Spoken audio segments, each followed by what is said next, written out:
Baik, ini merupakan satu cadangan macam mana kita nak jawab final essay ya.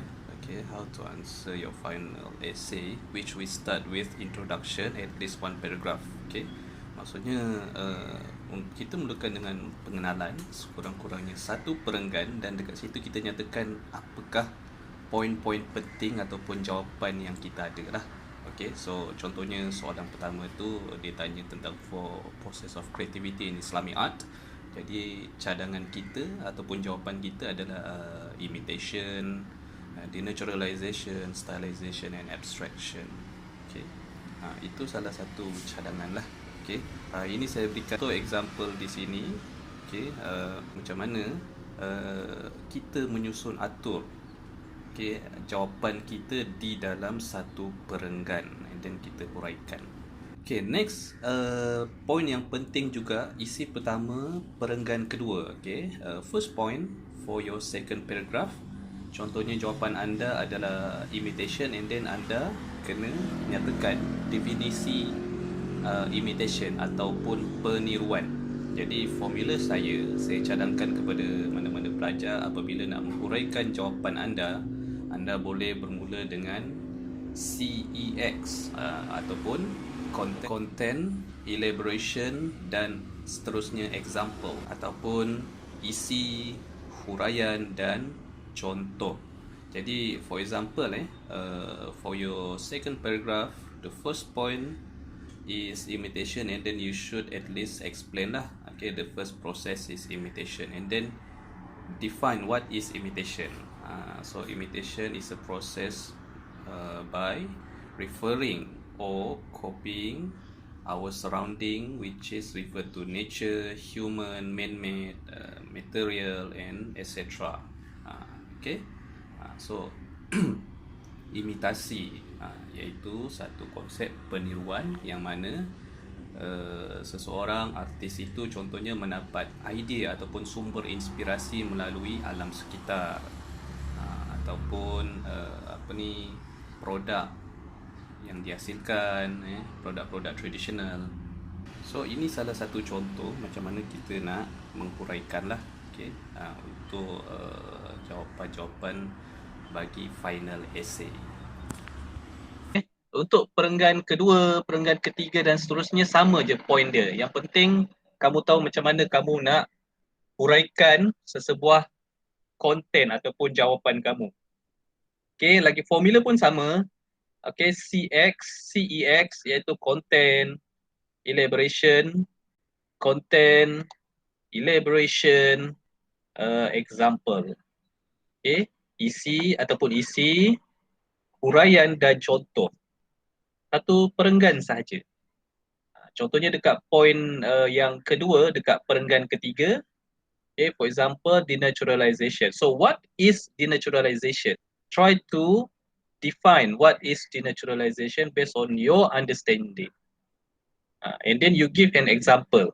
Same goes to the next paragraph, the next point, which is for example your third point is stylization, penggayaan. So apa itu penggayaan? Apa kamu kena huraikan definisi stylization atau penggayaan itu. Kemudian kamu huraikan dan kamu bagi contoh. Kakak explain macam tu.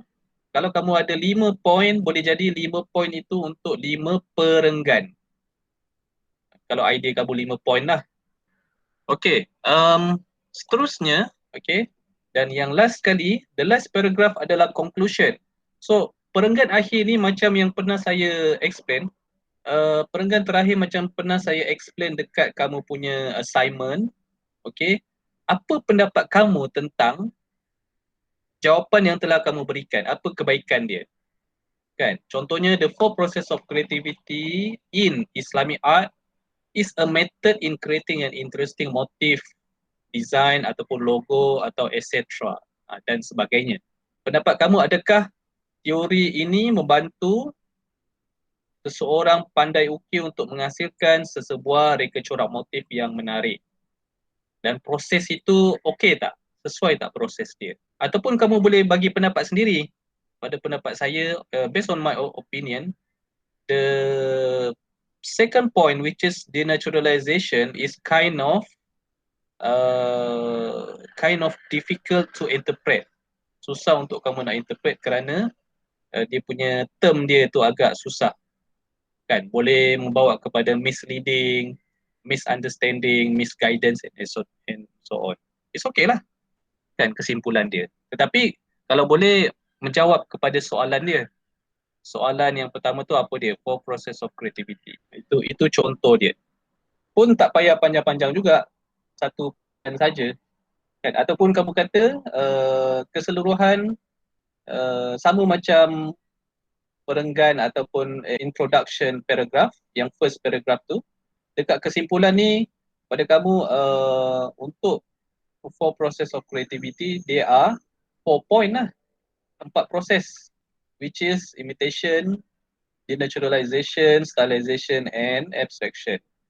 So ini basically macam mana format yang akan kamu huraikan pada final essay kamu. Okay, format yang akan kamu huraikan pada final essay kamu. Dapat tak? Okay. Okay. Sebelum kamu submit kepada saya lah. Okay. Itu format, contoh format ni ya. Kan?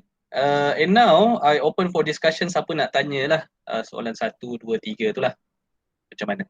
Okay, thank you. So nak tanya so. Ya, silakan. 6 konsep daripada Zakaria tu nak letak dalam apa? Konten ke? Konten tak semestinya, dekat introduction boleh. Tapi konten tu dipecahkan lah. So kalau ada 6 konsep, satu konsep, satu perenggan. Senang nak faham. Boleh tak ni? Siapa ni, Haris? Boleh. Okey, faham. Sekejap let me just stop my presentation.